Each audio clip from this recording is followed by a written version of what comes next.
ఆదికాండము 24వ అధ్యాయం.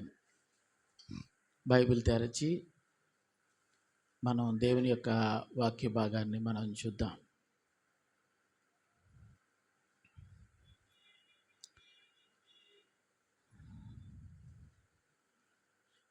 ఇరవై 24వ అధ్యాయము 11వ వచనము 12వ వచనము ఎవరైనా ఒకరు గట్టిగా చదివి 14వ వచనం వరకు చదవాలని కోరుతున్నా.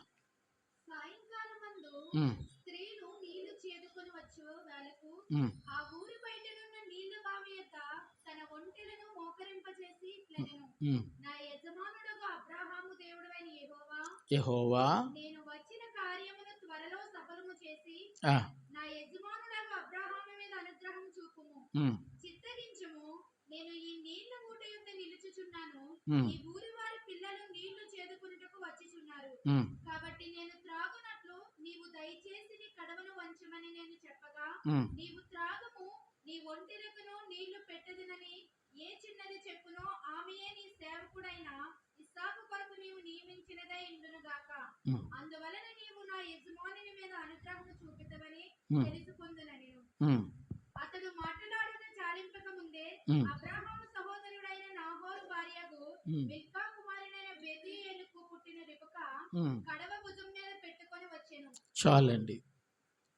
దేవునికే మహిమ కలుగునుగాక.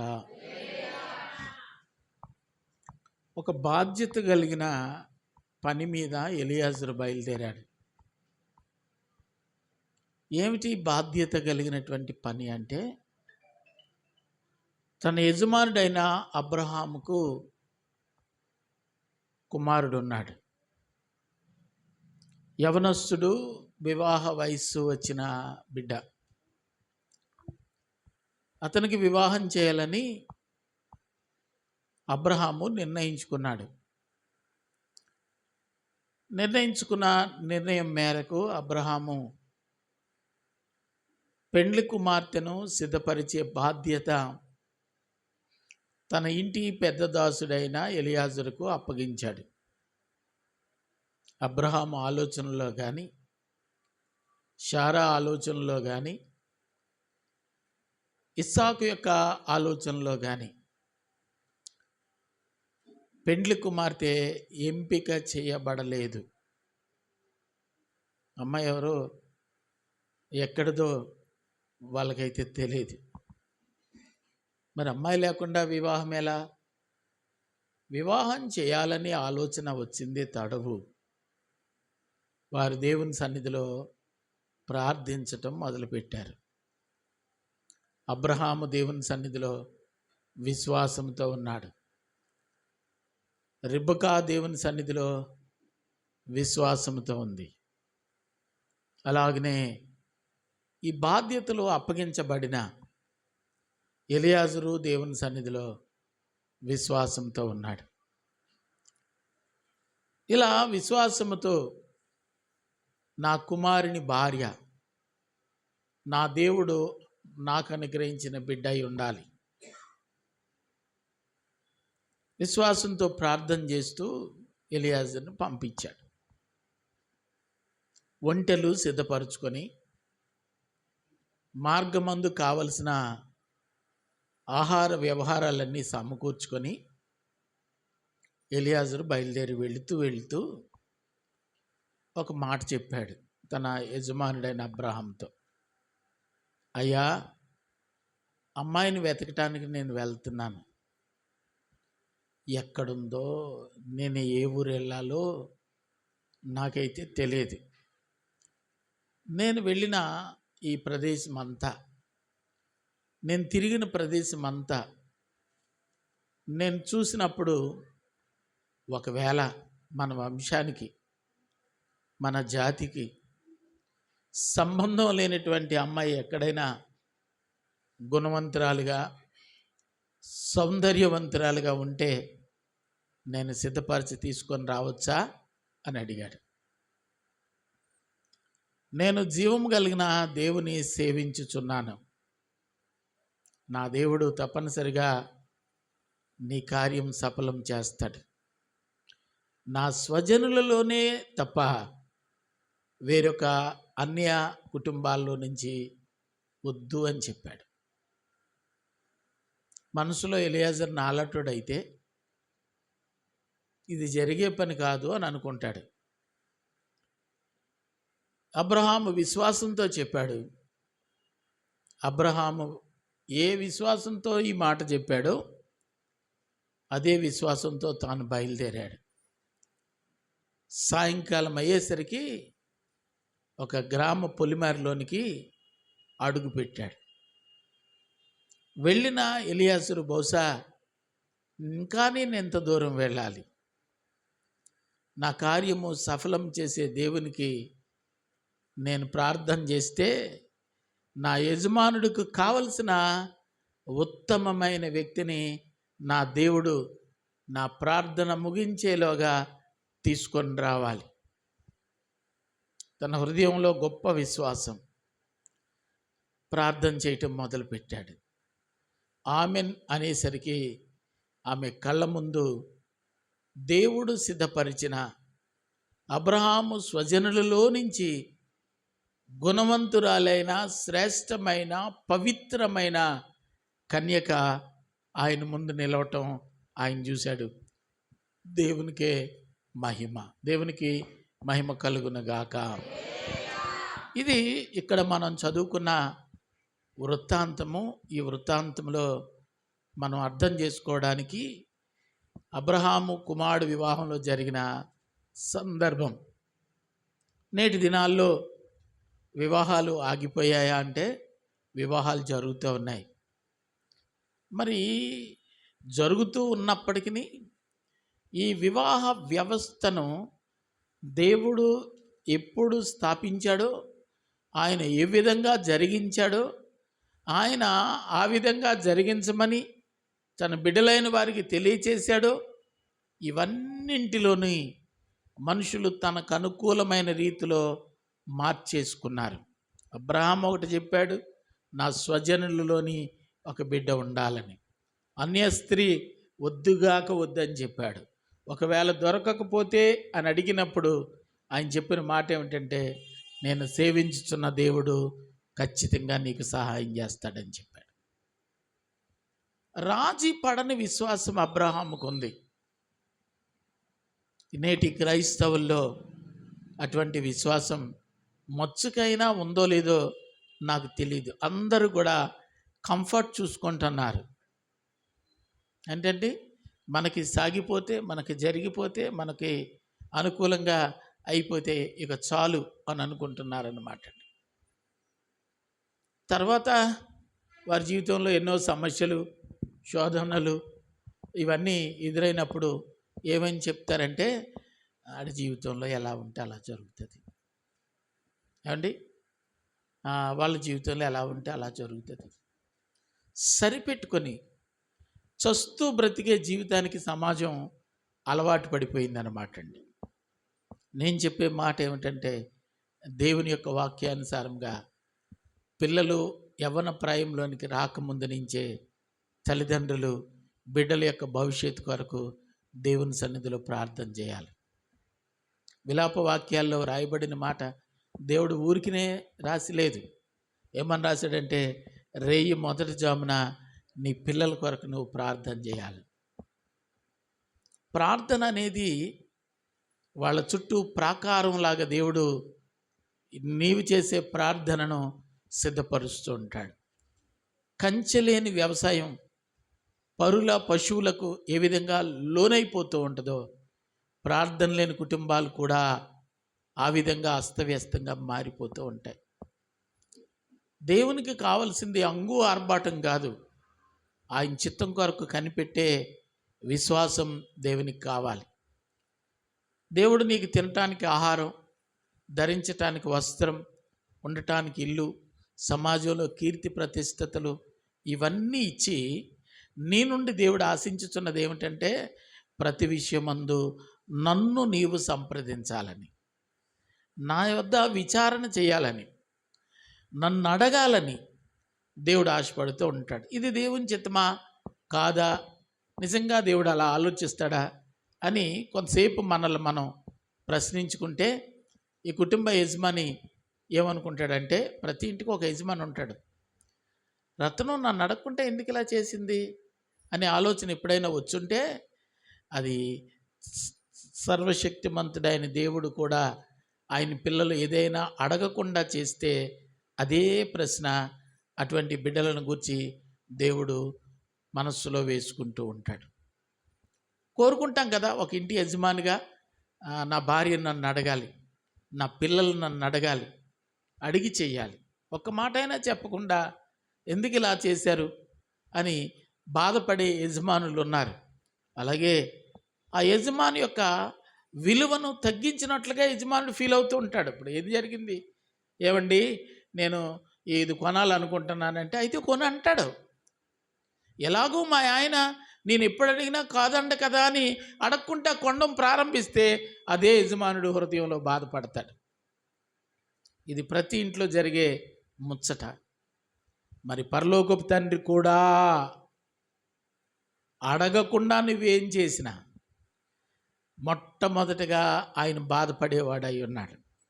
నీ కుటుంబానికి యజమానుడిగా, నీ కుటుంబానికి ఒక బాధ్యత కలిగినటువంటి నాయకుడిగా నీకు కావలసినవన్నీ సమకూర్చడానికి ఆయన నీ కొరకు కునుకక నిద్రపోక నిరంతరము ఆలోచన కలిగి ఉన్నటువంటి వానితో నీవు ఆలోచన చేయకపోతే ఆయన బాధపడతాడు. నేటి భక్తులందరూ దేవుణ్ణి బాధ పెట్టేవాళ్లే తప్ప దేవుని యొక్క సాన్నిధ్యంలో ప్రభువా ఈ విధంగా నేను చేయడం నీ చిత్తమా, ఇలాగ నేను చేయటం నీకు అనుకూలమా అని అడిగి చేసేవాళ్ళు నేటి దినాల్లో తక్కువైపోయారు. అడిగితే వనరులను దేవుడు సమకూరుస్తాడు, పరిస్థితులను దేవుడు నీకు అనుకూలంగా మారుస్తాడు. ప్రయాస లేని, శ్రమ లేని, సులువైన రీతిలో నీ కార్యములన్నీ దేవుడు సఫలపరుస్తాడు. భూమి ఆయనది, ఆకాశము ఆయనది, ఈ సృష్టింపబడినవన్నీ ఆయనవి. నీ వెతుకుతున్నవన్నీ ఆయన కనుసన్నలలో ఉన్నాయి.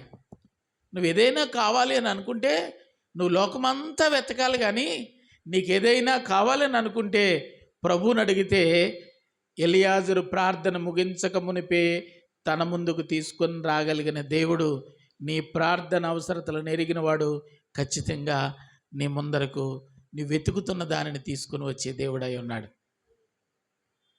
శిష్యులు చేపలు పట్టడానికి వెళ్ళి రాత్రంతా చేపలు పట్టారంట.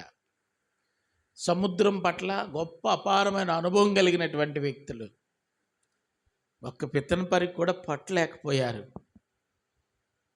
యేసు ప్రభు వాళ్ళ ప్రయాసం చూసి, వాళ్ళు ప్రయాసపడుతూ రాత్రంతా శ్రమ పడుతూ నిరాశతో వెనుదిరిగిన వాళ్ళ అనుభవాలు చూసి ఉండబట్టలేక తనే వాళ్ళ దగ్గరికి వెళ్ళి వెళుతూ చెప్పండి, వెళుతూ వాళ్ళ కొరకు నిప్పుల మీద కాల్చిన చేపలను పట్టుకొని వెళ్ళి పిల్లలారా అని పిలిచి వారికి ఆహారం ఇచ్చి, మీరు చేయవలసిన పనిలో మేము సఫలం అవ్వలేకపోతున్నాము, మేము చేయాల్సిన పనిలో మాకు ఫెయిల్యూర్స్ వస్తూ ఉన్నాయి, ఎన్నో అనుభవాలు ఈ సముద్రంతో మాకు ఉన్నప్పటికీ కనీసం గంపడి చేపలు కూడా మా జీవితంలో పట్టలేకపోయాం. ఈ రాత్రి అంతా నిరాశతో బాధపడుతున్న మిమ్మలను నిరాశ నుండి విడిపించి సంపూర్ణమైనటువంటి సంతోషం కలిగిన వ్యక్తులుగా చేయాలనే దృఢమైన సంకల్పంతో ఆయన వారి దగ్గరికి వెళ్ళి చెప్పాడు, ఇప్పుడు మీరు వల వేయండి అన్నాడు.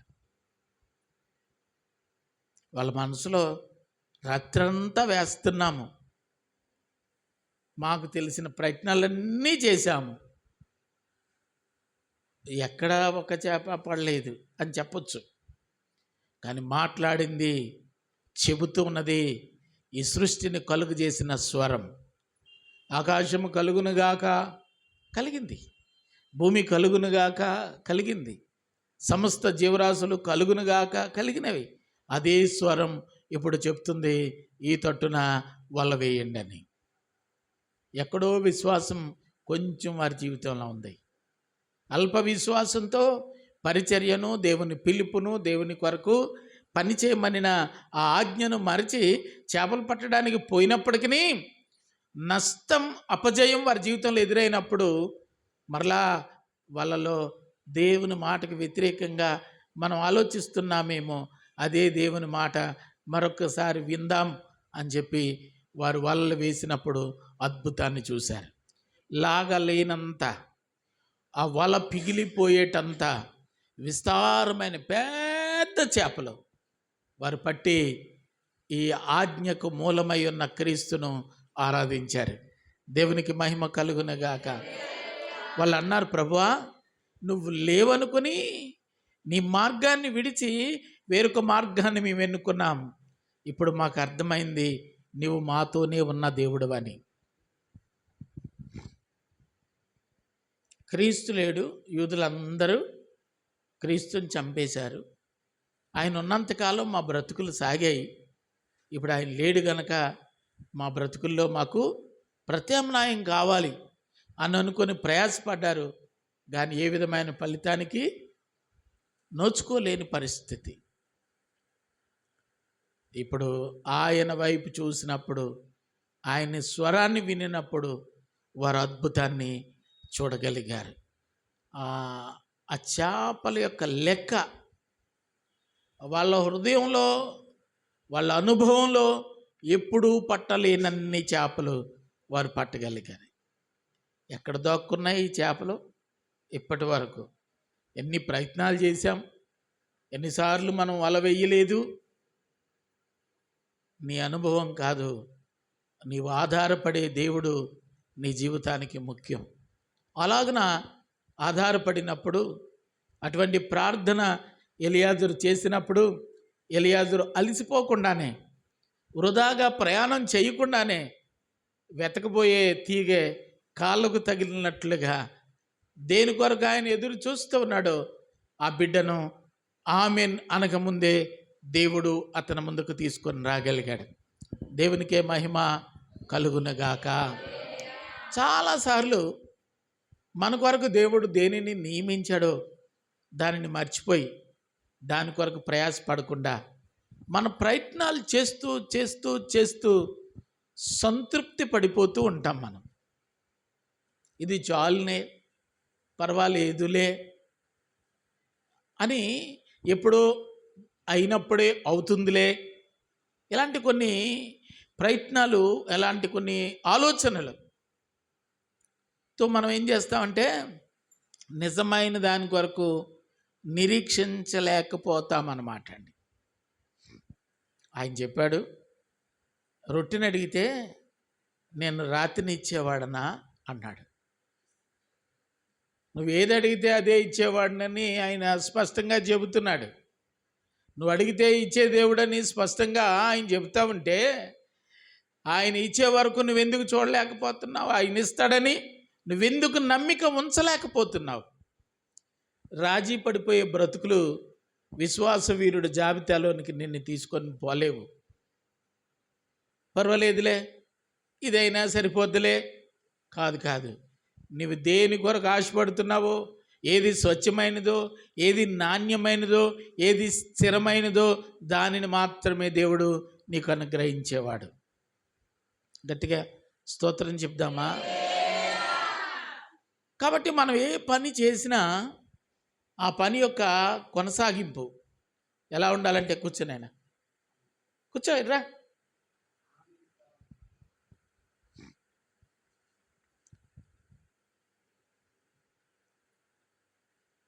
వచ్చే వరకు లైవ్ అలాగే ఉంటుంది. నువ్వు పంపించావమ్మా?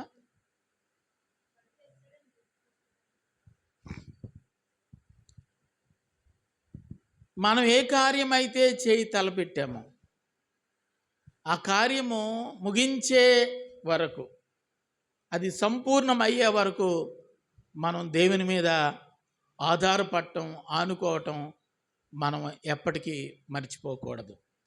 ప్రారంభించిన ఎవరైనా ప్రారంభిస్తారు, ముగింపు కావాలి, అంతేనండి. మొదలెడతారు చాలామంది, మధ్యలోనే ఆగిపోతాయి. కానీ దానిని నీవు అనుకున్నంతగా చక్కగా ముగించగలిగిన వాడు నీవు ఆరాధించే దేవుడు. ప్రసంగి గ్రంథంలో 7వ అధ్యాయం 8వ వచనంలో ఓ మాట కనబడుతూ ఉంటుంది. ఏమిటంటే, కార్యారంభము కంటే కార్యాంతము మేలు. పని ప్రారంభించడం బాగానే ప్రారంభిస్తాం. కొందరు చెప్పే సాక్ష్యాలు ఎలా ఉంటాయంటే, నేను ప్రారంభించేటప్పుడు నా దగ్గర చిల్లిగవ్వ లేదు, నేను దేవుని మీద భారం వేశాను, ఆ పని కొరకు ప్రార్థన చేశాను, దేవుడు ఇంత అద్భుతమైనటువంటి రీతిలో ఆ పనిని జరిగించాడు, ఆ పని జరిగించడంలో నేను అలసిపోలేదు, కంగారు పడలేదు, నాకు తెలియకుండానే అన్నిటికన్నీ దేవుడు జరిగించేశాడు అని చెప్పే సాక్ష్యాలు ఎంతమందో చెప్తుండగా మనం వింటూ ఉన్నాం. అలా జరగడానికి కారణం ఏంటంటే, ఆ కార్యము జరిగించే దేవునికి అప్పగించుకోవటం అన్నమాట. చాలామందికి దేవునికి అప్పగించటం నామోషిగా ఫీల్ అవుతూ ఉంటారు. నాకేమి తెలీదా? నీకెన్ని తెలిసినా నీ ముందున్న ఆ భారమైన, ఆ గొప్ప ఘనమైన కార్యము నీ ఊహకు మించి ఘనమైన రీతిలో జరగాలి అంటే జరిగించే దేవుని దగ్గరికి రావాలి. కానా వివాహమును గురించి మనందరికీ తెలుసు. ఆ పెండ్లి యజమానుడు ఏం చేశాడంటే, వచ్చిన అతిథులకు గౌరవం కొదువు లేకుండా ఉండడం కోసం ఏం చేశాడంటే, చక్కటి ఎవ్వరూ సిద్ధపరచని విలువైన ద్రాక్షారసాన్ని సిద్ధపరిచాడు. ఆ ద్రాక్షారసం ఖరీదైంది, విలువైనది, అప్పటికప్పుడు అది దొరికేది కాదు. అంత మంచి ఉన్నతమైనటువంటి ఏర్పాట్లు చేసినటువంటి ఆ ఏర్పాట్లు, కార్యక్రమానికి వచ్చిన అతిథులు సగం మంది కూడా భోజనం అవ్వకుండానే సిద్ధపరిచిన ద్రాక్షారసం అయిపోయింది. యజమానుడు కంగారు పడుతున్నాడు, చాలా కంగారు పడుతున్నాడు. నెక్స్ట్ బ్యాచ్కి మేమేం వడ్డించాలి, నా పరువు పోయే పరిస్థితి ఉంది, ఈ పరిస్థితుల నుంచి నేను ఎలా ఇప్పుడు గట్టెక్కగలను? తన మునకలైపోతున్నాడు అతను. ఆ వివాహానికి యేసుక్రీస్తు వారు అలాగనే మరియా పిలువబడ్డారు. మరియమ్మ పరిస్థితి అంతా చూసి తల్లడిల్లిపోతున్న పెండ్లి యజమానుని యొక్క ఆందోళనను చూసి ఒక మాట చెప్తుంది, అనియా, మన బాబు యేసుబాబుతో ఒక్క మాట చెబితే నీ కలవరం అంతా పోతుంది. ఆమెకి ఆ విశ్వాసం ఉంది. ఎవరికి ఉందండి? సొంత తల్లికి ప్రభు మీద నమ్మకం ఉంది. కానీ అతడు కలవరం యేసు దగ్గరకు వచ్చేటట్లు చెయ్యలేకపోయింది. ఉండబట్టలేక ఆ మరియమ్మే కుమారుడని క్రీస్తు దగ్గరికి వచ్చి, బాబు అంకుల్ బాధపడుతున్నాడు, ఇలా జరిగిందంటే, అమ్మా నాతో నీకు పని ఏంటి, అంకుల్ రాని చూద్దాం అన్నట్లుగా యేసు ప్రభు చెప్పి పంపించేశాడు. తప్పదేమో, ఇక రాక తప్పలేదేమో, వచ్చాడు యేసు ప్రభు. ఆ పనిలో ఉపక్రమించాడు. అక్కడ వారితో చెప్పాడు, ఆ బాణలన్నీ నీళ్లతో నింపేయండి అన్నాడు. బాణలన్నీ నీళ్లతో నింపేశారు. వట్టి నీళ్లు ఆజ్ఞాపించాడు. ఇప్పుడు తీసుకుని వెళ్ళి వడ్డించండి అన్నాడు. నేను అనుకుంటాను, అతను కృతజ్ఞతాస్తుతులు చెల్లించలేదు, తండ్రికి ప్రార్థన చేయలేదు, నోటి మాటతో చెప్పాడు, ఇప్పుడు తీసుకుని వెళ్ళి వడ్డించండి అన్నాడు. ఆయన మాట, ప్రభు అయిన యేసుక్రీస్తు వారి యొక్క మాట, నీళ్లు ద్రాక్షారసం అయిపోయినాయి. ఎలాంటి ద్రాక్షారసం అంటే, మునుపు సిద్ధపరిచిన ద్రాక్షారసము కంటే రుచికరమైన మాధుర్యమైన ద్రాక్షారసం తయారైపోయింది. నువ్వు రావలసిన రీతిలో దేవుని దగ్గరికి వస్తే నీ కార్యములన్నీ సునాయాసంగా నెరవేరేటట్లు చేయగలిగిన దేవుడు మనం ఆరాధించే దేవుడు.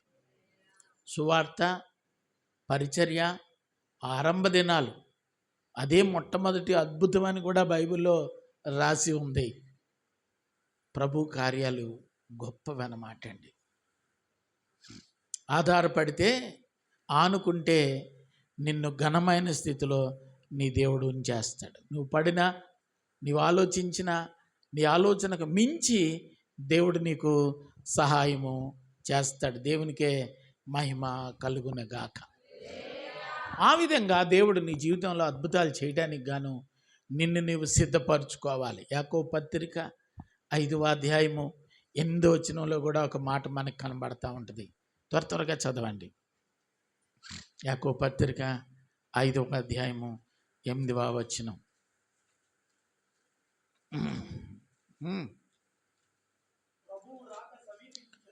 ప్రభువు రాక సమీపించుచున్నది, మీరు కూడా ఓపిక కలిగి ఉండండి, మీ హృదయములను స్థిరపరచుకొనిడి.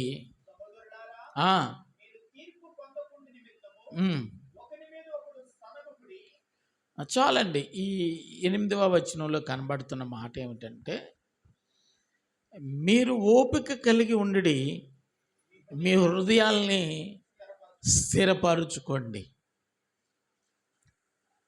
ప్రభువు రాక సమీపంగా ఉంది. స్థిరపరచుకోండి అని చెప్పాల్సిన అవసరం ఎందుకు వచ్చిందంటే, వారి హృదయంలో అస్థిరత ఉంది, ఏకాత్మ లేదు. జరుగుతుందో లేదో, అవుతుందో లేదో, ఏమవుతుందో మనం మొదలు పెట్టాం కానీ ఎలా ఉంటుందో ముందు రోజుల్లో, ఇవన్నీ అచంచలమైన మనస్కులు ఆలోచించే ఆలోచనలు. ప్రభు కార్యం చేసేవాడు కాబట్టి ఏం చేయాలటండి, మన మనస్సును స్థిరపరుచుకోవాలి. దేవుని మీద నిమగ్నం చేసుకొని, ప్రభు ఈ కార్యము ఖచ్చితంగా మా జీవితంలో జరిగించాలని దేవుని మీద ఆధారపడాలి.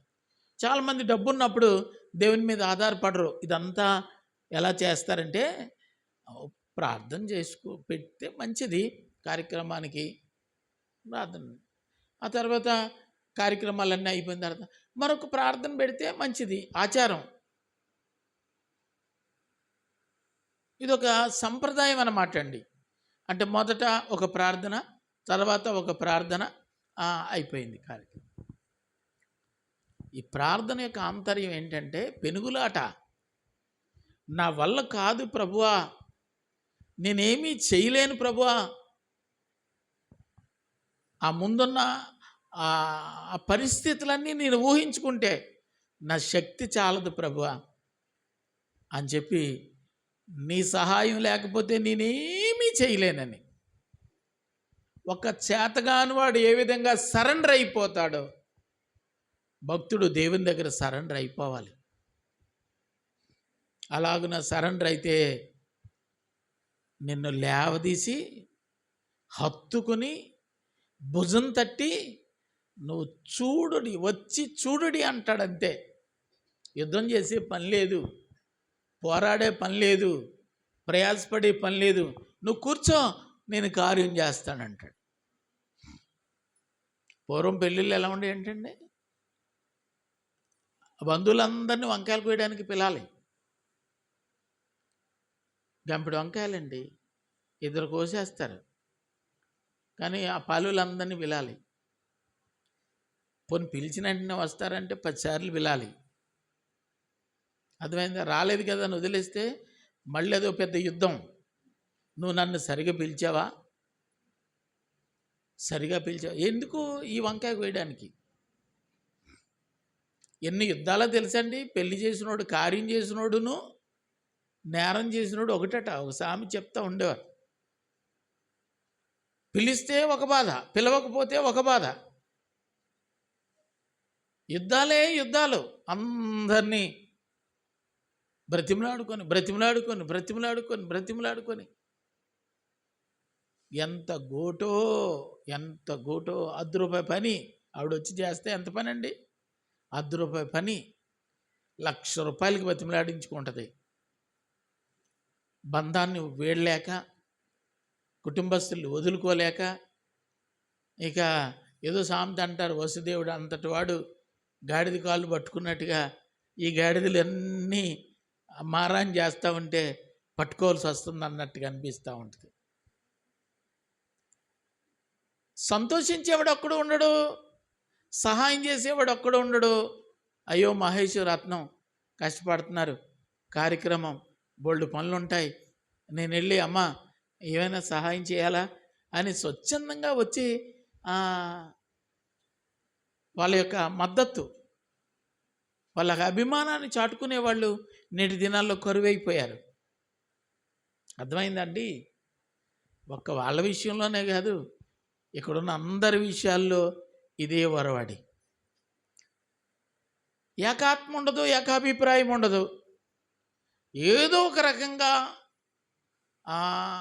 పుల్లలేయాలి, ఏదో ఒక రకంగా మాట విడిచిపెట్టాలి.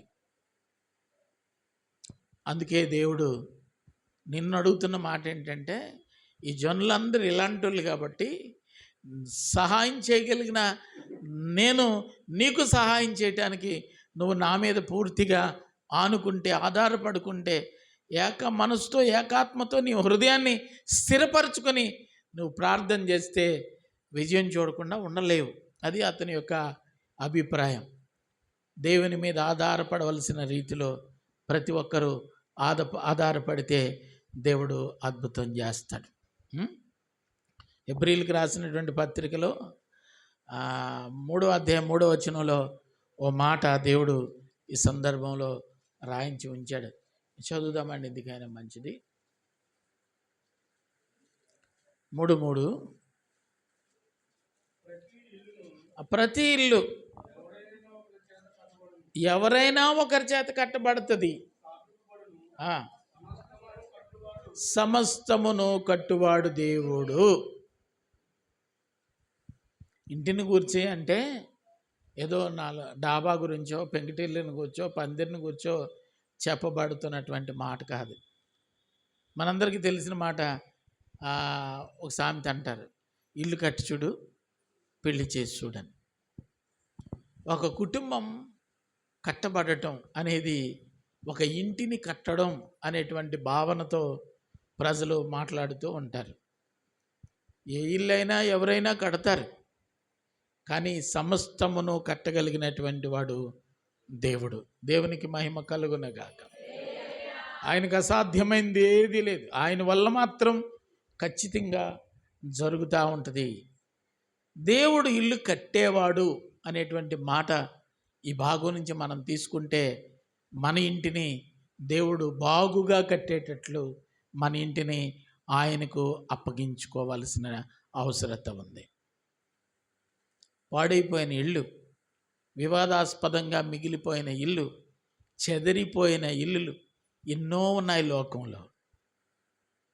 భార్య ఒక చోట, భర్త ఒక చోట, పిల్లలు ఒక చోట, తల్లి ఒక చోట, భయంకరమైనటువంటి అవస్థ.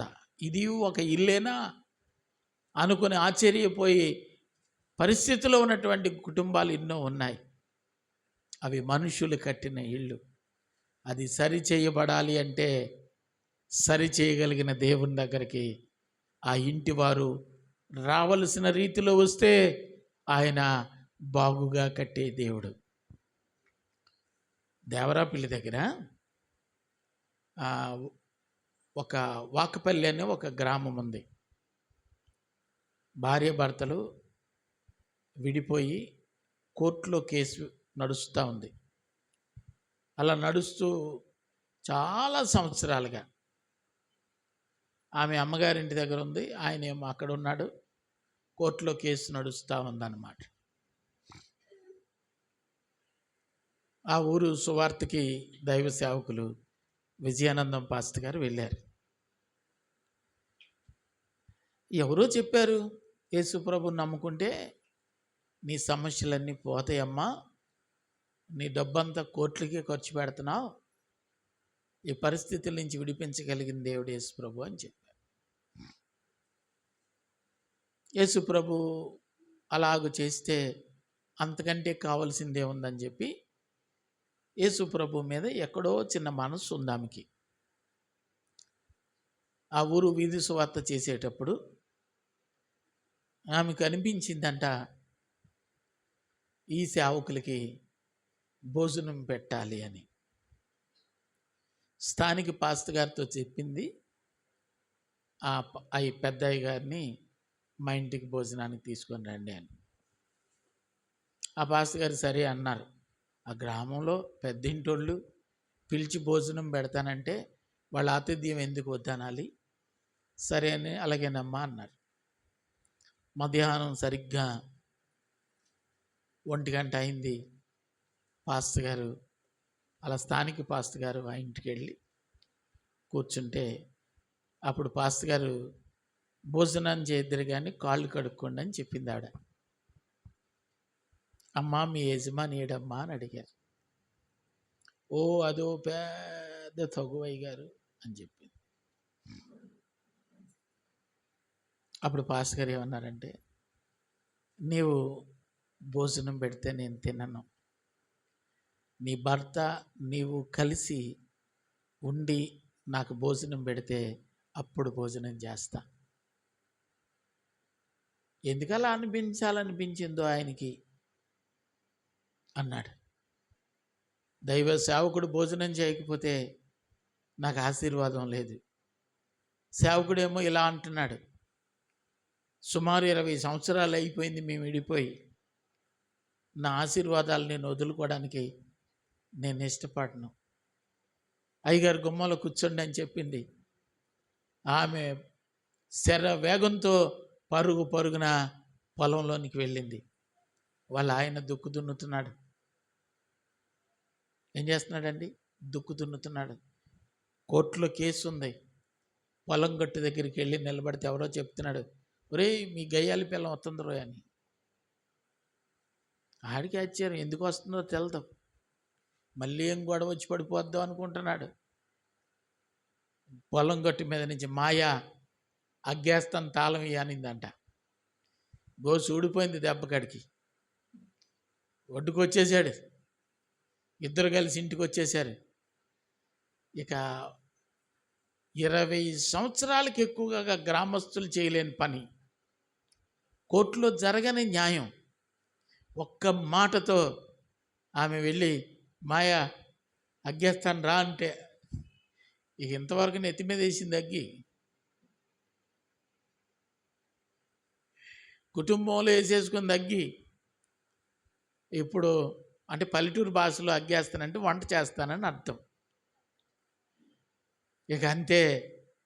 ఇక పగలు పాస్టర్ గారికి ఒక్కరికి భోజనం పెట్టడం కాదు, ఆ రాత్రి బహిరంగ కూడికి పెట్టి వచ్చిన వారందరికీ భోజనాలు పెట్టి 25 సంవత్సరాలుగా విడిపోయిన కుటుంబం ఒక్క దేవుని సేవకుని యొక్క మాటతో మరలా కలిసిపోయి దేవుని యొక్క నామానికి మహిమ కలిగే విధంగా వాళ్ళు బ్రతికారు.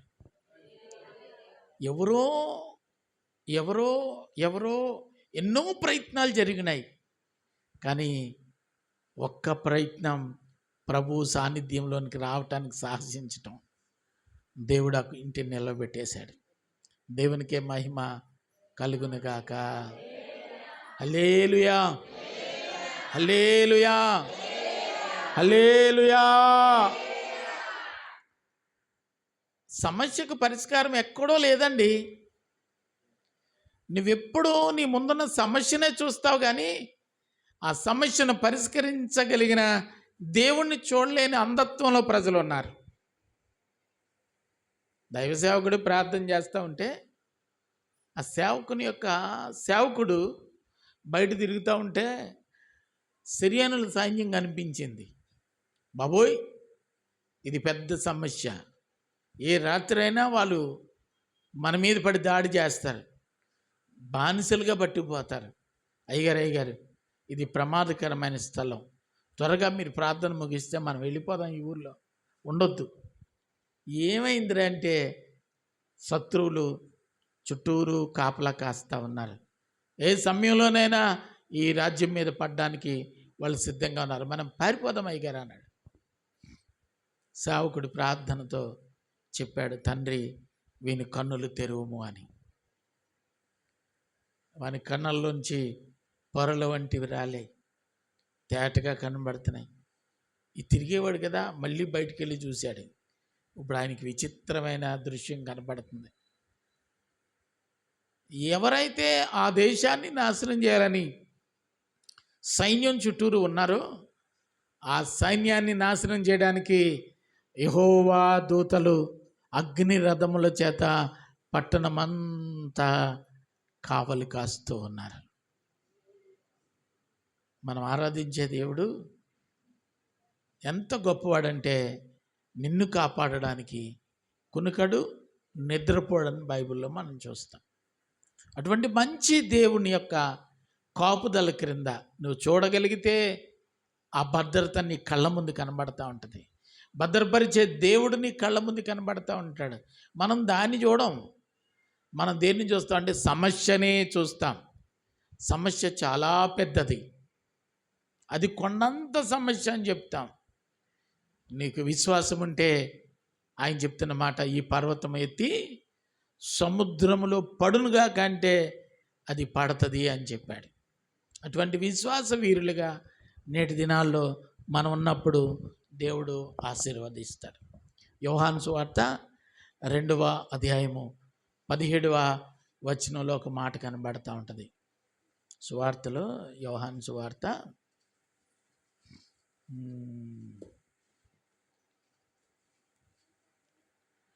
యోహాను సువార్త 2వ అధ్యాయము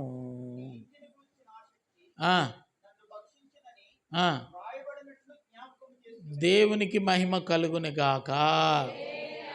ఏమ్మా నీ ఇంటిని గురించి నీకు ఆసక్తి ఉందంటే ఎందుకు ఉండదండి? నా ఇంటిని గురించి నాకు ఉండకపోతే మీకు ఉంటుందా అంటారు. మూడు కొట్టాడని సూటికి సర్దుకొని వెళ్ళిపోద్ది ఇలాలు. నీ ఇంటిని గురించి నీకు ఆసక్తి ఉందని నువ్వు చెప్పుకుంటున్నావు. తూరిక గురించి చెప్తూ ఉంటారు కథలు. తూరిగా ఈ కుండ పట్టుకో అంటే అది ఏమంటారు? అమ్మగారి కుండ అంటే బాగా పట్టుకుంటుందంట, అత్తోరు కుండ అంటే విడిచిపెట్టేస్తుందంట. చిన్నప్పుడు అనేవారు, తూరిగా ఇది మీ అత్తోరు కుండ అంటే నాకెందుకు ఈ బాధ అని వదిలేసేదట. ఇది మీ అమ్మగారి కుండ అంటే ఆ రాయి గట్టిగా పట్టుకుంటే ఇలా లేపివారు రెక్కలతోటి. ఇళ్ళందరూ ఎలా తయారయ్యారంటే అలా తయారయ్యారు. నా ఇంటిని గురించి నాకు ఆసక్తి ఉంది, నా ఇంటిని గురించి నాకు ఆసక్తి ఉంది, నా ఇంటిని గురించి నాకు ఆసక్తి ఉంది అని చెప్పుకుంటారు. కానీ చెప్పండి, నీ ఇంటిని గురించి నీకున్న ఆసక్తి కంటే నీ ఇంటిని గురించి ఆయనకున్న ఆసక్తి ఎక్కువ. గట్టిగా స్తోత్రం చెప్పండి. మనం అనుకుంటాం నేను అది చెయ్యాలి, ఇది చెయ్యాలి, అది చెయ్యాలి, ఇది చెయ్యాలి. నువ్వు అనుకుంటే ఏం జరగదు. నీ కొరకు ఆయన అనుకుంటే అన్నీ జరుగుతాయి.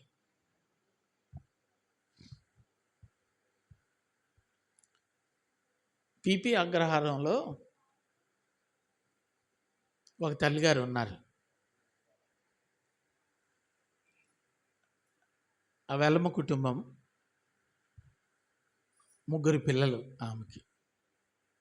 2 కవల పిల్లలు, ఒక అమ్మాయి.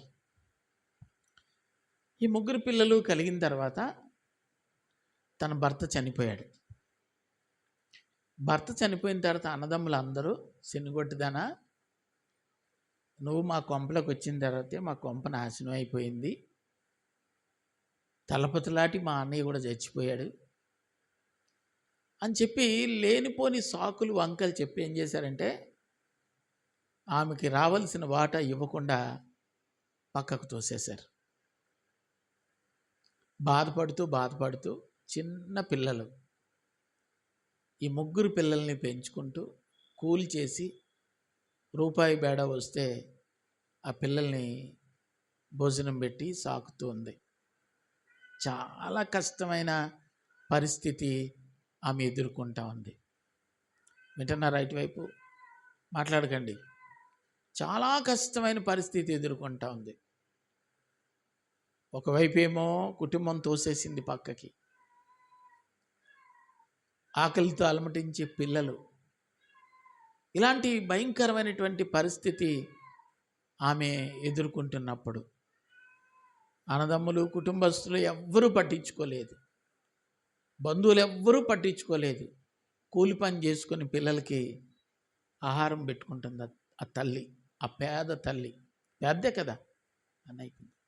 ఎవరు చెప్పారు మీలాంటి వాళ్ళు వెళ్ళి ఈ కష్టాలన్నీ పడే కంటే? మనోళ్ళు ఎక్కువగా చెప్పే మాటలు ఏంటంటే, ఈ కష్టాలన్నీ పడే కంటే చచ్చిపోయా అంటారు. కానీ సేవకులు విశ్వసించిన వారు చెప్పిన మాట ఏంటంటే, ఈ కష్టాలన్నీ పోవాలంటే అమ్మ మాకవరపాలెంలో చర్చ్ ఉంది, అక్కడికి వెళ్ళి దేవుడిని నమ్మేసిపోయా, నీ బాధలన్నీ పోతాయని చెప్పారు ఎవరో.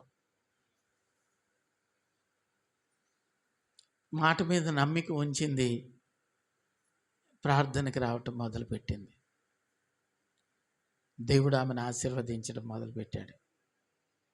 ఆమె కష్టం తగిన ఫలాలు దేవుడు ఇవ్వటం మొదలుపెట్టాడు. పిల్లల్ని చదివించుకుంది. 3 పిల్లలకి ఉద్యోగాలు వచ్చినాయి. ఒక అబ్బాయి మిలిటరీ ఆఫీసరు, ఒక అబ్బాయి బిఎస్ఎఫ్ జవాను, అమ్మాయి గవర్నమెంట్ డాక్టర్.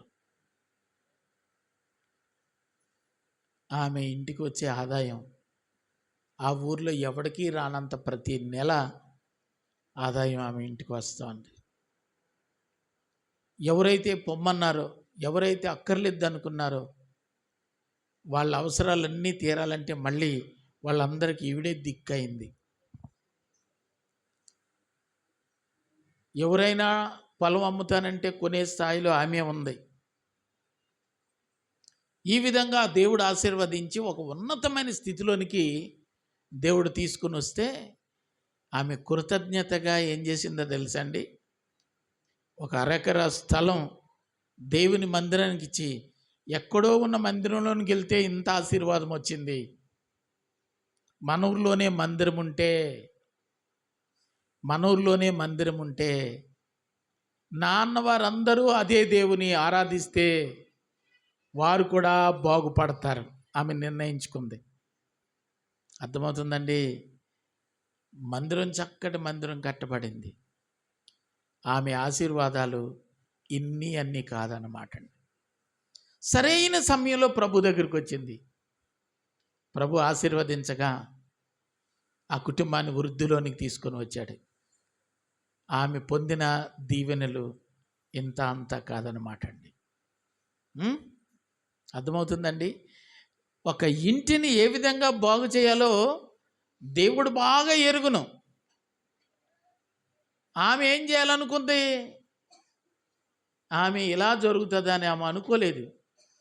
ఆమె ఇలా ఉండాలని దేవుడు అనుకున్నాడు. వారి కుటుంబాన్ని దేవుడు వర్ధిల్ల చేశాడు.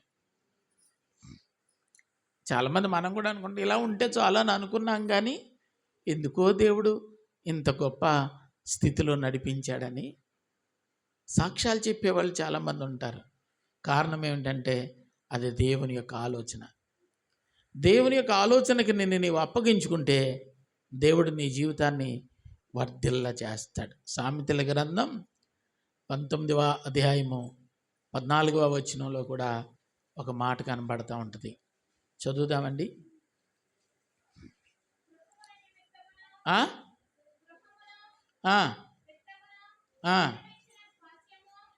గృహమును విత్తమును దేవుడిచ్చిన స్వాస్థ్యం.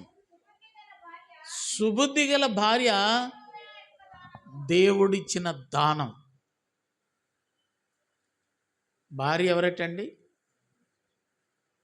నువ్వు కొంటే వచ్చేది కాదు, దేవుడు ఇస్తే వచ్చేది. మనం చాలాసార్లు దేవుడు ఇచ్చే వరకు ఉండటం లేదు, కంఫర్ట్ చూసుకుంటున్నాం. ఆ దేవుడు ఇస్తాడా పోతాడా అవన్నీ పక్కనది అని, ఒకవేళ ఎరుదాన్ని మురుదాన్ని ఇస్తాడేమో అనుకుంటున్నారేమో. దేవుడు దానం చేసే వరకు, దేవుడు అనుగ్రహించే వరకు కనిపెట్టుకొని ఉండలేని పరిస్థితిలో చాలామంది ఉన్నారు. ఇంటిని గూర్చినటువంటి విషయాలు గృహమును విత్తమును ఏమని రాస్తుందండి? పితరులు ఇచ్చిన స్వాస్థ్యము. సుబుద్ధి గల భార్య అయితే దేవుడు అనుగ్రహించే దానం. ఇల్లాలు దేవుడు అనుగ్రహిస్తే ఆ ఇంటికి ఇంకొకరు పేరెట్టే పని లేదండి. ఉందా? ఎవరు ఇచ్చారండి? దేవుడు వెర్రిదాన్ని, మొర్రిదాన్ని, జ్ఞానం లేని దాన్ని ఇచ్చేవాడు కాదు. నీ ఇల్లు బాగుండాలని, నీ ఇంటి కీర్తి ప్రతిష్టతలు 10 కాలాలు నిలవాలని దేవుడు నీ ఎడల వాంచగలిగి నీకు అనుగ్రహించేవాడై ఉన్నాడని బైబిల్ చెప్తుంది. కాబట్టి ఏ విషయమైనా తొందరపాటు చర్యలు పక్కన పెట్టి దేవునికి మిమ్మల్ని మీరు అప్పగించుకుంటే దేవుడు కార్యమును సఫలం చేస్తాడు. దేవునికే మహిమ కలుగునగాక. యెషయా గ్రంథంలో మాట కనబడుతుంది 45:23లో. యెషయా గ్రంథం 45:23 చదువుదామండి. దేవుడు కుటుంబం పట్ల ఇటువంటి ఆసక్తికరమైన కార్యాలు చేయటానికి ఆయనకున్న ఉద్దేశం ఏమిటంటే అందరూ ఆరాధించాలని. ఏమన్నా బౌ బౌ బౌ అన్నట్టుంది. ఒకరు చదవండి. నా ఎదుట ప్రతి మోకాలు వంగుననియు ప్రతి నాలుక నన్ను స్తుతించాలని దేవుని సంకల్పం. చాలండి. అసలు ఇంటి గురించి ఆయన ఎందుకు పట్టించుకుంటున్నాడు? ఆ ఇంటి ఇల్లాల గురించి ఎందుకు పట్టించుకుంటున్నాడు? ఆ ఇంటి ఆర్థిక పరిస్థితుల గురించి ఆయన ఎందుకు పట్టించుకుంటున్నాడు? ఆ హిజ్కియాతో అంటాడు, నీ ఇంటిని నువ్వు చక్కబెట్టుకో అంటాడు. ఇంత శ్రద్ధ ఒక కుటుంబ వ్యవస్థ పట్ల ఆయన ఎందుకు కలిగి ఉన్నాడు అని మనం ఆలోచన చేస్తే కుటుంబం అందరూ కలిసి చేసే ఆరాధన కొరకు ఆయన ఆశపడుతూ ఉన్నాడు. ఆయన ఆశ ఏంటండి? యెహోషువ అదే అంటాడు, నేనును నా ఇంటి వారును అని నెత్తినూరు కొట్టుకుని దేవుడా దేవుడా అనేది రత్నమే తప్ప మా ఆవిడ చేస్తుందిలే అంటాడు మహేష్. మా అమ్మ చేస్తే చాలులే అంటారు 2 పిల్లలు. దేవుని ఉద్దేశం ఏ ఒక్కరూ ఆయన్ని స్తుతించడాన్ని బట్టి ఆయన సంతోషించేవాడు కాదు. ఖచ్చితంగా ఇంటి వారందరూ దేవుణ్ణి స్తుతించాలి. అందరి మోకాళ్ళు దేవుని పాదాల దగ్గర వంగాలి. భార్య నమ్ముకుంటే భార్యకే మేలవుతుంది, భర్త నమ్ముకుంటే భర్తకే మేలవుతాడు. ఇంటి వారు అందరూ నమ్ముకుంటే ఇంటి వారికి మేలవుతుంది. ఒకరు ప్రార్థన చేసేవాళ్ళు, ఒకరు విమర్శించేవాళ్ళు ఉంటే ఆ ఇంట్లో ఏకాత్మ ఉండదు, ఏకీభవించే తత్వమే ఉండదు. దేవుడు కోరుకున్నది ప్రతి వారు ఆయన్ని సేవించాలి. అప్పుడు నిజమైన ఆశీర్వాదాలు వస్తాయి. మా ఆయన రాడండి, మా ఆయన ప్రార్థన చేయడు. అమ్మ మీ చిన్న కొడుకు అబ్బాయి ఆడు అంతకంటే రాడండి. పెద్ద కొడుకు అమ్మో బాబోయ్ ఆడికి అసలే పడదండి. ఆ చిన్న కోడలు అమ్మో మోయాబు, పెద్ద కోడలు అమ్మో ఫిలిస్తీయురాలు. మరి ఇంతకీ ఎవరు చేస్తారమ్మంటే నేనే చేస్తానండి. నీ ప్రార్థన నీకు మట్టుకే బాగుంటుంది, కానీ నీళ్ళంతటికీ క్షేమం కలగాలంటే నీ ఇంటి వారందరూ దేవుని సాన్నిధ్యంలో మోకరించగలగాలి. ఒకసారి ట్రై చేసి చూడండి. కుటుంబస్తులుగా బ్రతుకుతున్న మీరు ఒకసారి ప్రయత్నించండి. కుటుంబం అంతా దేవుని సన్నిధిలో ప్రార్థించడానికి ప్రయత్నించండి. ఎన్నో అద్భుతాలు చూస్తారు. అర్థమైందండి? నేనును నా ఇంటి వారును దేవుని సేవిస్తాం. ఎంత మంచి సాక్ష్యమో చూడండి. ప్రతి మోకాలు ఆయన నామంలో వంగాలి. నువ్వు ఒక్కడవే పరలోకానికి వెళ్ళిపోతే, పరలోకంలో దేవుని కుడిపార్శ్వమందు నువ్వు ఒక్కడవే ఉంటే, నీ జీవిత భాగస్వామి భార్య నరకంలోకి పోతే మంచిదా? నీ కనుక్కున్న బిడ్డలు నరకానికి పోతే మంచిదా? వాళ్ళు కూడా నీవు అనుభవించే ఆ దీవెనకరమైన స్థలంలోనికి రావాలి అంటే ఖచ్చితంగా మీరందరూ దేవుని సేవించే అనుభవంలో ఉండాలి. అర్థమవుతుందమ్మా? మా ఆయనకి నిద్ర ఎక్కువండి, ఆయన ఏం అనకూడదు, పడుకోనివ్వండి. ఆ ఇంటి యజమానుడు పడుకుంటే పడుకున్నట్టే ఉంటుంది. అర్థమైందండి? ఇంటి ఇల్లాలు పడుకుంటే పడుకున్నట్టే ఉంటుంది, పిల్లలు పడుకున్నట్టే ఉంటుంది. అందరూ దేవుని సేవించాలి, వేకువ జామునే దేవుని సేవించాలి. యేసుప్రభుని నమ్ముకున్నామని కాదు, కానీ నమ్ముకోక మునిపే మా నాన్న చెప్పేవాడు, అదేంటిరా సూర్యుడు వచ్చే వరకు పడుకున్నావు, స్వామరి అదవా, దరిద్రం దేవులాడుతుంది, లెగలెగలగనేవాడు. ప్రతి వ్యక్తి వేకుజామునే లేచి ప్రభుని స్తుతి. ఆకాశ పక్షులు చూడండి దేవుణ్ణి స్తుతిస్తాయి. అందుకే అవి విత్తపోయినా కొయ్యకపోయినా వాటికి ధాన్యాగారం లేకపోయినా ప్రశాంతంగా అవి బ్రతుకుతాయి. మన బ్రతుకులో ప్రార్థన ఉండదు, దేవుని మీద ఆధారపడే పని ఉండదు. అందుకే శ్రమ శ్రమ శ్రమ శ్రమ, ఉరుకులు పరుగులు.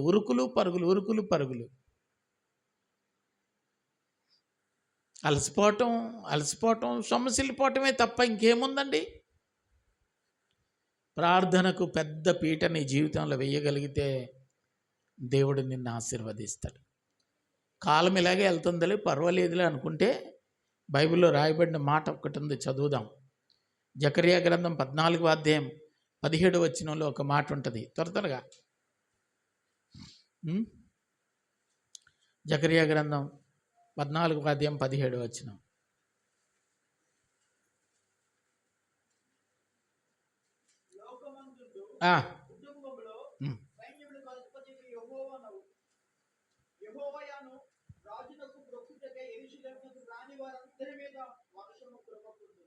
ఇక్కడ ఒక మాట మనం జాగ్రత్తగా చదువుతున్నాం. జీవము కలిగిన దేవుని సన్నిధిలో ఆరాధించడానికి రాని వారందరి మీద వర్షము కురవదట. ఏ వర్షం అండి? ఇప్పుడు పడుతున్న ఈ వర్షాన్ని గురించి కాదు, ఆశీర్వాదపు జల్లులు కురవకుండా నిలిచిపోతాయి. ఎవరి మీదటండి? మరలా చదవండి గట్టిగా.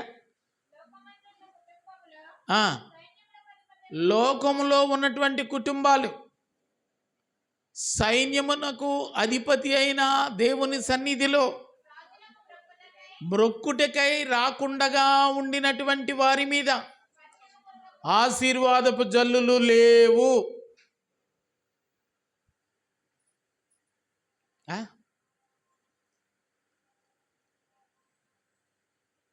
ఎంతకాలం నువ్వు కష్టపడితే కోటీశ్వరుడు కాగలవు నువ్వు? ఓ మనిషి జీతం ఎంత అండి? పని చేస్తే పని ఎంత? ఒక మనిషి పని ఎంత? పౌలరాజు గారు చెప్తారేమో, ఒక 800 యావరేజ్గా. ఇప్పుడున్న కాలంలో 800కి రోజుకి ఖర్చు ఎంత? నెలకి మిగిలేదంతా? ఈ లెక్కేసుకుంటే నువ్వు ఎప్పుడు కోటీశ్వరుడు కాగలవు? ప్రతి వ్యక్తి జీవితంలో నువ్వు భాగ్యవంతుడు అవ్వాలంటే నీ కష్టార్జితం వలన నీవు భాగ్యవంతుడు కాలేవు. నీవు నమ్మకస్తుడు అయితే ఆ ఇంటి యజమాని నీ కూలితో పాటు నీకు బహుమానం ఇస్తే నువ్వు భాగ్యవంతుడు అయిపోతావు. నీకు అర్థమైందండి? ఎక్సెట్రాగా ఇంటి యజమానుడు నీ పట్ల అనుగ్రహాన్ని చూపించాలి. అర్థం అవ్వలేదా నేను చెప్పిన మాట? అమ్మ అర్థమైందా? సమయాలు కూలి నువ్వెంత కూడబెట్టినా అది నీ కూడు, నీ కుటుంబము అవసరాలకి సరిపోతుంది. నీ యజమానుడు మెచ్చి నీ మీద అనుగ్రహం చూపిస్తే నీవు భాగ్యవంతుడి అయిపోతావు. ఎప్పుడు అనుగ్రహం చూపిస్తాడంటే నువ్వు నమ్మకస్తుడు అయితే. ఓ పెద్ద బిల్డరు తన దగ్గర పనిచేస్తున్న గుమస్తా విషయంలో వీడికి జీతం ఏ నెల కన్నెల ఇస్తూ వీడికి ఏదో ఒకటి చెయ్యాలి అని అనుకున్నాడంట. ఆయన ఆలోచన ఏంటో ఇతనికి తెలియకపోవడం వల్ల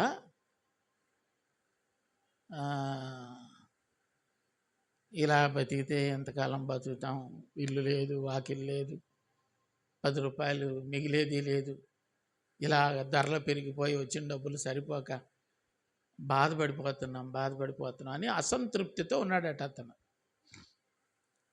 ఒకరోజు యజమానుడు పిలిచి, మనం ఒక మంచి బిల్డింగ్ కట్టాలి, మంచి ప్లాన్ వేయమని చెప్పాడట. వీడు అలాగే చెప్తాడులే అని ఏదో గత్తరబెత్తరిగా ప్లాన్ వేసి మంచి క్వాలిటీ ఇల్లు కట్టాలి అని చెప్పాడట. ఏదో నాసిరకంగా 4 బెడ్లు వేసి 4 గదులు వేసి కట్టేశాడట.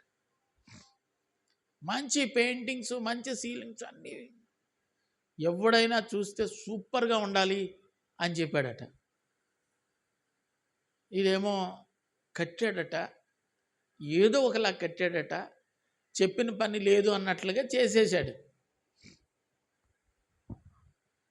ఒకరోజు, బాబు నువ్వు మీ ఆవిడ పిల్లలు రండి అన్నాడంట. సరేనని వచ్చారట. ఇంతకాలం నువ్వు నా దగ్గర పనిచేసినందుకు నీకు ఒక గిఫ్ట్ ఇవ్వాలని నేను అనుకున్నాను. ఆ గిఫ్ట్ ఏమిటంటే, ఇదిగో ఈ కట్టిన ఇల్లే నీకు నీ పిల్లలకి స్వాస్థ్యంగా నేను ఇస్తున్నాను అన్నాడంట. అర్థమైందండి? అనుగ్రహము అతన్ని ఐశ్వర్యవంతుణ్ణి చేసినప్పటికీ అతడు అపనమ్మక స్థితి తన యొక్క జీవితానికి దీవెన లేకుండా పోయిందన్నమాట అండి. యజమానుడు అనుగ్రహిస్తే, నేను నమ్మే సత్యం అది, నేనెంత కష్టపడితే నేను గొప్పవాడిని కాలేను. అలాగని కష్టపడకుండా సోమరులుగా ఉండమని కాదు నా ఉద్దేశం. ఆ కష్టం యజమానుడికి ఇష్టం వచ్చినట్లుగా నువ్వు కష్టపడాలి, నీకు నచ్చినట్టుగా కాదు. నీ యజమానుడు మెచ్చినట్లుగా నువ్వు బ్రతికితే నీ యజమానుడు నీకు అనుగ్రహాన్ని చూపిస్తాడు. గట్టిగా స్తోత్రం చెప్పలేమా? అర్థమవుతుందమ్మా? ఏమన్నా అర్థం కాకపోయినా పర్లేదు.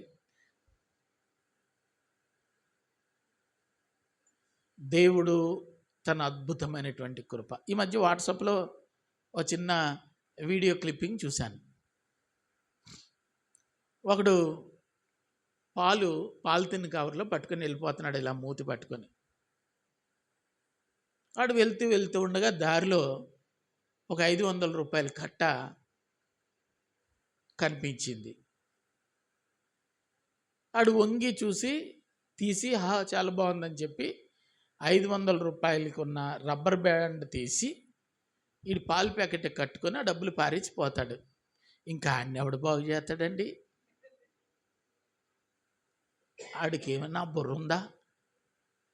ఆడికి అవసరం ఏంటనుకున్నాడంటే రబ్బర్ బ్యాండ్ అవసరం, పాలు పోకుండా. ఇదే టార్గెట్ పెట్టుకున్నాడు. కానీ దేవుడు వాడి కళ్ళ ముందు ఉంచినటువంటి ఆ అనుగ్రహాన్ని వాడు చూడలేకపోయాడు. లేరా ఇలాంటి వాళ్ళు? చాలా మేధావులు, అప్రమేధావులు, గిన్నీస్ బుక్ ఎక్కించాలి అండి. ఇలాంటి దరిద్రులందరూ కలిసి సహాయం చేసే దేవుని యొక్క గొప్ప నామాన్ని వ్యాప్తిలోనికి లేకుండా చేస్తూ ఉన్నారు. వాళ్ళే కదా దీపం వెలిగించి మంచం కింద కొంచెం కింద పెట్టొద్దండ్రా, మీ మహిమ మీ వెలుగు సకల లోకాలకి కనబడేటట్టు చూపించండి అంటే పిసినారోళ్ళు. దేవుని మహిమను ప్రాచుర్యంలోనికి లేకుండా చేసేటువంటి సంకుచిత స్వభావం కలిగినటువంటి వారు.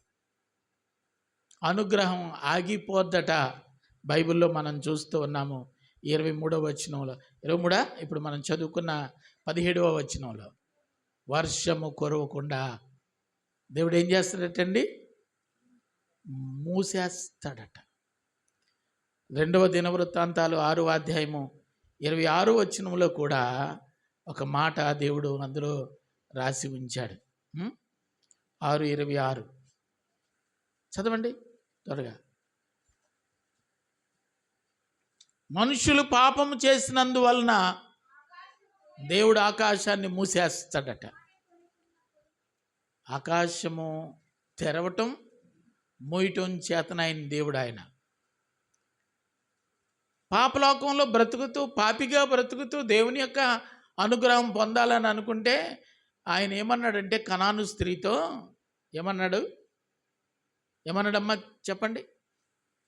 దేవుని పిల్లలకి పెట్టాల్సిన దాన్ని కుక్కలకు పెట్టడం మంచిది కాదన్నాడు. దేవుని యొక్క అనుగ్రహం నీ మీదకి రావాలంటే నువ్వు దేవుని బిడ్డగా మారాలి. పాపిగా బ్రతికినంత కాలం ఏ ఒక్కరికి దేవుని యొక్క అనుగ్రహం ఉండదు. పరిశుద్ధుడిగా ఉండాలని కోరుకుంటున్నాడు, అది తప్ప? ఆయన చెప్తున్నాడు, నేను పరిశుద్ధుడిని కాబట్టి మీరు పరిశుద్ధులై ఉండండి. నేను నీతిమంతుడిని కాబట్టి మీరు నీతిమంతులై ఉండండి. నేను గొప్ప దేవుడిని కనుక నాకు పిల్లలై ఉండండి. మన స్థాయి పెంచుతూ ఉంటే మనం ఎందుకు దేవుని ఇచ్చను నెరవేర్చలేకపోతూ ఉన్నాము? ఆలోచన చేస్తే దుష్టుడు ఎప్పుడు నీ ఎదుగుదలను ఆటంకపరచాలనే, నిన్ను నష్టపరచాలనే వాడు ప్రయత్నం చేస్తూ ఉంటాడు. వాడిని గెలిపిస్తున్నాం కానీ మనం గెలిచే ప్రయత్నం చేయలేకపోతున్నాము. ఇది బాధాకరమైనటువంటి అంశం. దేవుడు చెప్పాడు 2వ దినవృత్తాంతాల్లోనే 7వ అధ్యాయం 13వ వచనంలో, ఇటువంటి భయంకరమైనటువంటి శాపం భూమి మీదకి వచ్చినప్పుడు మీరందరూ కలిసి దేవుని మందిరంలో మొరపెడితే దేవుడు మూయబడిన ఆకాశపు ద్వారాలను తెరచి భూమి మీద కరుణా వర్షమును కుమ్మరించేవాడని ఆ భాగంలో కనబడుతూ ఉంటుంది. మూసేసినప్పుడే కానీ, తెగుళ్ళు పంపించినప్పుడే కానీ మీరందరూ దేవుని మందిరంలోనికి వచ్చి ప్రార్థన చేస్తే దేవుడు విడిపిస్తాడట. దేవునికి మహిమ కలుగునుగాక. హల్లెలూయా, హల్లెలూయా. దేవుడు కనికరము కలిగినటువంటి వాడు. అందరూ ఆయన సన్నిధిలోనికి రావాలని. సంక్రాంతి వచ్చింది అనుకోండి, మహేష్కి ఏమనిపిస్తుంది? కొడుకు కోడలు ఇంటికి రావాలనిపిస్తుంది. అనిపిస్తుందా? చిన్న కొడుకు చిన్న కోడలు, పెద్ద కొడుకు పెద్ద కోడలు, పిల్లలందరూ ఎక్కడుండాలటండి? ఇంట్లో కలకలలాడితే తిరగాలని అనిపిస్తుంది కదమ్మా. సాధ్యమా అంటే కొన్నిసార్లు సాధ్యమూ అవుతుంది, కొన్నిసార్లు సాధ్యము కాకపోతుంది. నా పిల్లలందరూ నా దగ్గర ఉండాలని మనిషిగా నేనే అనుకుంటే, అంతంత మాత్రపు సంపాదన పరుడినైనా నేనే నా పిల్లలందరూ నా దగ్గర ఉండాలనుకుంటే, సర్వశక్తిమంతుడు ఆయన దేవుడు ఆయన పిల్లలందరూ ఆయన దగ్గర ఉండాలని అనుకోవడం తప్ప? మా చిన్న మనవరాల్ని రమ్మంటాను, పెద్ద మనవరాల్ని రమ్మంటాను, రాజేష్ని రమ్మంటాను, కోడల్ని రమ్మంటాను. ఏదో కళ్ళతో చూడాలని వాళ్ళని రమ్మంటాను. వాళ్ళు వస్తారు. వెళ్ళేటప్పుడు అనుకుంటారు, ఈ పాటిదానికే మీ నాన్న వచ్చామన్నాడు అంటది మా కోళ్ళు. తాతయ్య ఎందుకు రమ్మన్నాడు మమ్మీ? ఏమీ కొనలేదు అంటది చిన్న మనవరాలు. పెద్ద మనవరాలు అంటది, కానీ ఒకే ఒక ఆశ, అందరూ ఉండాలని, అందరూ కలిసి తిరగాలని, అందరూ కలిస్తే అది పరలోకమంత ఆనందమని కవి. నిజంగా నేను పిలిస్తే ఏమీ చేయలేను, కానీ ఆయన పిలుస్తున్నది ఆయన కదూ. ఆయన పిలుపందుకొని ఆయన సాన్నిధ్యంలోనికి మనమందరం ఒక కుటుంబంగా కూడి ఆరాధన చేయగలిగితే నీ ప్రార్థన, నీ విన్నపం దేవుడు ఆలకించి ఖచ్చితంగా నీవు కోరిన రేవుకు నిన్ను నడిపిస్తాడు. అవునా కదా? ఆయన పిల్లలందరూ ఆయన సన్నిధిలోనికి రావాలని కోరుతాడు. అందుకే కదా ఒక మాట అంటాడు, ఎక్కడ 2-3 కూడి ఆయన నామములు స్తుతిస్తే వారి మధ్యలోనే ఉంటాడట. ఆకాశ సింహాసనం విడిచిపెట్టి 2-3 కూడుకొని ఏకీభవిస్తే అక్కడే ఉంటానన్నాడు మహానుభావుడు. పెద్దోడు పెద్ద గదిలో నుంచి, చిన్నోడు చిన్న గదిలో నుంచి, ఆ కోడలేమో వంట గదిలో నుంచి, ఈ మనవరాలేమో ఈ బెడ్రూమ్లోంచి రారే. ఆ ముసలితో ఒక్కరితో ఏడుస్తూ ఉంటుంది, నడిపించు నావా. ఒక్కరు రారు ప్రార్థనకి.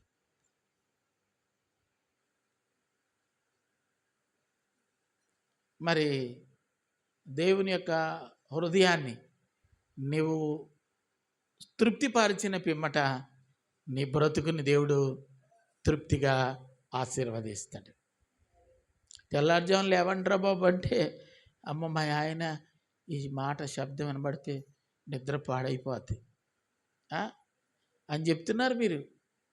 పిల్లలకి వినబడకూడదండి, ఈ ప్రార్థన వినబడకూడదంట.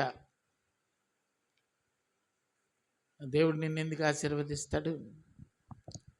సరే, ఒక్క మాట సామెతల గ్రంథం 34 ఒకసారి చదువుదాం. దేవుడు సమర్థుడు, ఆశీర్వదించడానికి, అనుగ్రహం చూపించడానికి ఆయన సమర్థుడు. కాబట్టి ఆయన దగ్గరికి రావాలి, ఆయన్ని వేడుకోవాలి, ఆయన బ్రతిమలాడుకోవాలి. దొరకలేదా? సామెతల గ్రంథం 34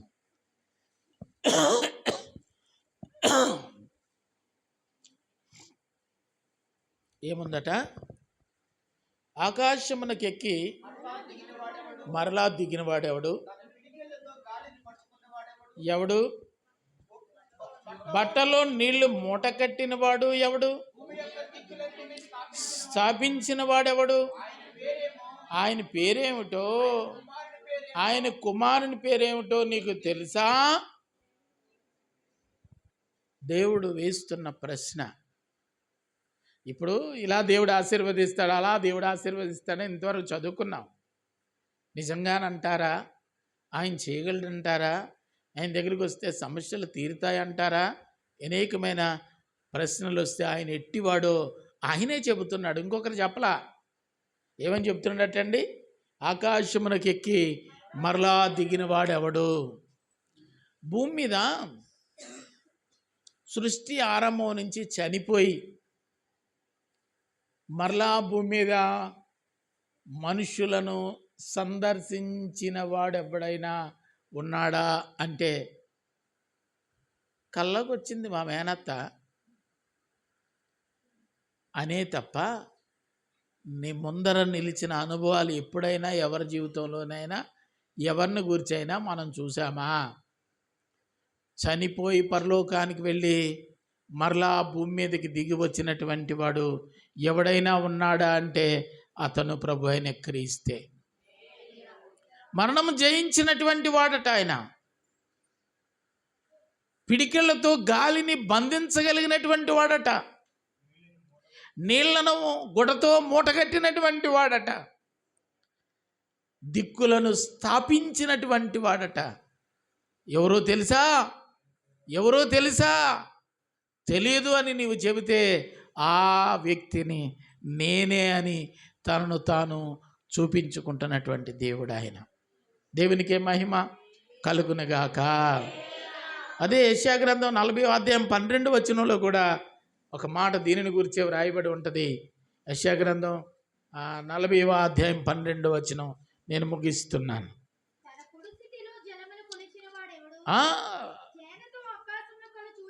సముద్రపు జలాలన్నింటినట తవ్వలతోనూ లీటర్లతోనూ కొలవటం కాదు, పిడికిడితో కొలవగలిగినటువంటి వాడు. సముద్ర జలములను పుడిసిటితో కొలవగలిగినటువంటి వాడు.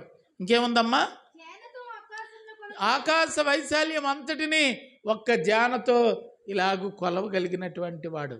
యెషయా గ్రంథంలో అంటాడు కదా, ఆకాశం నా సింహాసనం, భూమి నా పాదపీఠము. ఈ విశాల విశ్వాన్ని అంతటినీ ఆవరించుకొని ఉన్నటువంటి ఆకాశ వైశాల్యాన్ని ఒక్క జానతో కొలవగలిగినటువంటి మహానుభావుడు ఆయన చెబుతున్నాడు, మీరందరూ కలిసి నా సాన్నిధ్యంలోనికి రండి, నేను మిమ్మల్ని ఆశీర్వదిస్తానని. చివరిగా యోబు గ్రంథం 38 కూడా ఒక మాట మనం చదువుతని ప్రార్థన చేసుకుందాం. 38:40 ఏముంటుందంటే,